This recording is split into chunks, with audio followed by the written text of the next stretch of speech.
Olá pessoal, aulas de matemática com o professor Joaquim.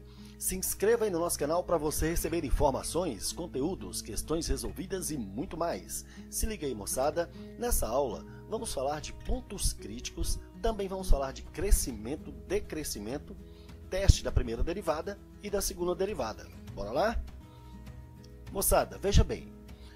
Repare que aqui eu tenho alguns gráficos para a gente fazer uma análise. Veja que esse primeiro caso, a nossa função, ela é crescente, a nossa curva é uma curva crescente. Já nesse segundo aqui, observe que nós temos uma curva decrescente. Já aqui nós temos uma curva horizontal, ou seja, ela é paralela ao eixo do x. E nesse último caso, nós temos uma curva que ela é vertical, paralela ao eixo do y, beleza? Gente, olha só, se ela é crescente, vamos olhar aqui da esquerda para a direita. Ela está crescendo, olha a setinha apontando aqui para cima, ela vai crescendo. Já no caso da decrescente, a setinha agora, ela já vai apontando para baixo, ela já começa a descer. Assim, nós podemos olhar neste gráfico aqui. Veja bem, olha os lugares onde ela está crescendo. Nesses pontos aqui, onde a gente está marcando, ela é crescente. Já nesses outros aqui, observe que ela é decrescente. E nós podemos também perceber que nós temos alguns picos, alguns pontos mais altos, como esse aqui é o mais baixo, esse é mais alto, mais baixo, mais baixo. Esses aqui são chamados pontos críticos. São os pontos mais altos ou mais baixos, beleza? Olhe bem, considerando as retas, elas podem ser crescentes, decrescentes, horizontal, que é paralela ao eixo do x, ou vertical, que é paralela ao eixo do y. Se ela for uma função, ela será da forma y igual a mx mais n. Lembrando que esse m é o nosso coeficiente angular. Se esse coeficiente angular for positivo, a nossa função de primeiro grau, a nossa reta y igual a mx mais n, ela será crescente. Então, se o m for positivo, ela é crescente. Mas se esse m for negativo, ela será decrescente. No caso dela ser paralela ao eixo do x, então o nosso coeficiente angular será igual a zero. Já ela sendo paralela ao eixo do y, não existe esse coeficiente angular, certo? Então, olhe bem, nosso m pode ser positivo, negativo, nulo ou não existe. Ele é positivo se ela for crescente, negativo se for decrescente, nulo se ela for paralela ao eixo do x, não existe se ela for paralela ao eixo do y. Lembrando, gente, aqui o seguinte, nós já sabemos que derivada de uma função é exatamente esse coeficiente angular da reta tangente a uma função em um determinado ponto considerado.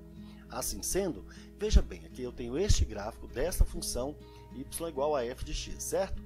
Bom, se eu considerar aqui uma reta tangente aqui, repare que essa reta ela é crescente, portanto, meu coeficiente angular é positivo. Já nesse caso, a reta tangente aqui ela é decrescente. Logo, meu coeficiente angular será negativo. Mas veja bem, se eu considerar esse ponto aqui, veja bem, nas vizinhanças desse ponto aqui, notem que nenhum ponto é mais alto que ele. Então, ele é um ponto chamado de máximo local, exatamente nesse ponto. Repare ainda que o seguinte, nesse ponto aqui, essa reta ela é paralela ao eixo do x. Já nesse caso aqui, repare, é o valor mais baixo, então ele é nosso mínimo local. Notem que a nossa reta tangente nesse ponto aqui, ela é também uma reta paralela ao eixo do x. Mas veja um outro ponto interessante aqui. Veja que a reta ela foi crescendo, crescendo, ela desce e aqui ela já começa a retornar.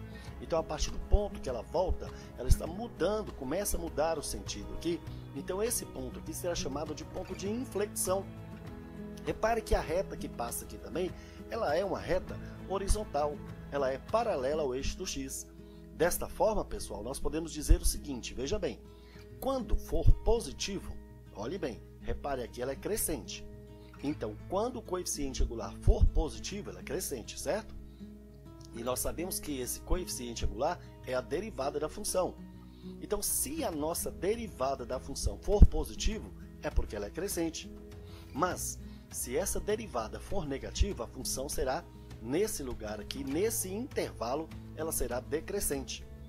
E se for igual a zero, nós temos três casos a considerar. Ou será mínimo local, ou máximo local, ou ponto de inflexão. Tranquilo, moçada?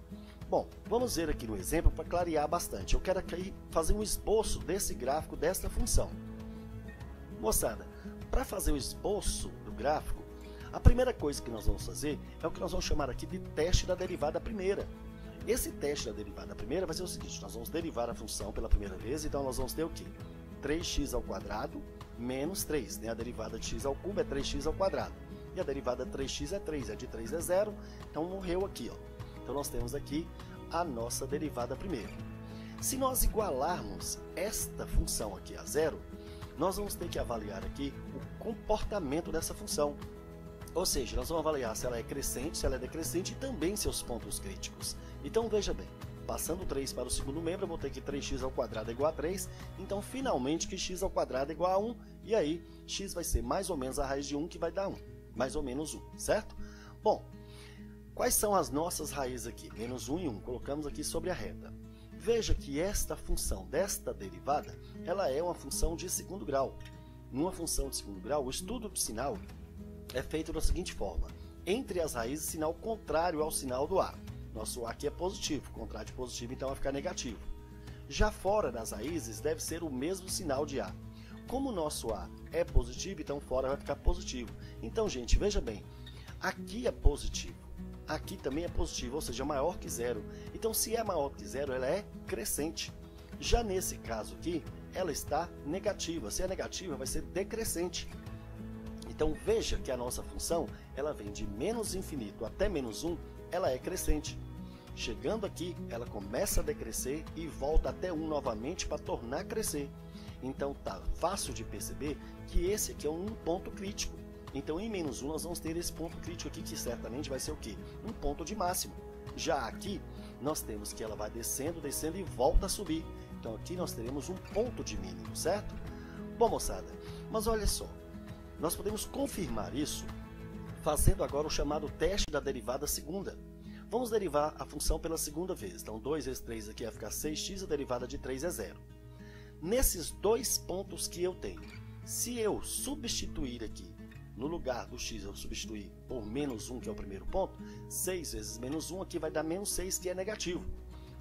Sempre que você fizer o teste da derivada segunda, calcular a derivada segunda e substituir o valor no x, se der negativo é porque ela admite máximo, como de fato aqui admitiu o valor mais alto, ele é o máximo local. Mas se por acaso você substituir por um valor, e se esse valor, nesse caso 6 vezes 1 aqui vai dar 6, portanto positivo, então aí ela vai admitir mínimo, como de fato aqui é mínimo. Então, gente, sempre que você for fazer o teste da derivada segunda, você deriva a função pela segunda vez, e aí substitua os valores. Se der negativo é porque admite máximo, se der positivo é porque admite mínimo. E agora, se eu pegar essa função que eu derivei pela segunda vez e igualar a zero, então passo 6 dividindo, então nosso x aqui deu zero. Esse valor que nós encontramos aqui vai ser exatamente o ponto de inflexão. Tranquilo? Bom, agora que eu já tenho esses valores, vamos pegar a função novamente e vamos construir aqui uma tabelinha de valores. Quais são os valores que eu vou usar? Menos 1, né, do x eu tenho menos 1, eu tenho 0 e tenho 1, marcando os pontos aqui. Então, quando o x for menos 1 ao cubo vai dar menos 1. Agora, menos 3 vezes menos 1 vai ficar mais 3, com 3, 6 menos 1 aqui vai dar 5. E se o x for 0, aqui vai dar 0, aqui também é 0, então 0 menos 0 mais 3, então nós vamos ter aqui 3. E finalmente, se o x for 1, 1 ao cubo dá 1, menos 3 vezes 1 menos 3 mais 3, 0, com 1 aqui vai dar 1. Pronto, de posse dos valores, agora vamos ao gráfico. Olha só, os valores que eu tenho aqui, ó, meu x menos 1 até 1, certo? Já o y nosso aqui nós podemos marcar até o 5. Então aqui 0, 1, 2, 3, 4, 5. Quando o x foi menos 1, o y foi quanto? O y foi 5, marcamos lá. Quando o x foi 0, o y foi 3, então tá aqui, ó. E finalmente, quando o x foi 1, o y também foi 1, marcamos aqui. Moçada, veja bem, vamos voltar para cá agora. Repare bem, de menos infinito até 1, ela está crescendo. Então, de menos infinito até aqui, ela vai crescer, certo? Já agora, ela começa a decrescer até chegar em 1. Lembrando que no 3, aqui ó, de 0 até o y igual a 3, nesse ponto x igual a 0 vai ser o ponto de inflexão. Então ela decresce até chegar no ponto de inflexão, continua decrescendo até chegar ao ponto 1, que é o ponto mínimo. E agora ela volta a subir. Então ela voltou a subir aqui finalmente nós temos a nossa função f de x. Tranquilo, moçada? Então é exatamente isso. Muito fácil, show de bola, não é? Então valeu, moçada. Gostaram? Se gostaram, gente, dê um like e compartilhe aí com seus amigos. Um abraço, gente, e até nossa próxima aula. Tchau, pessoal!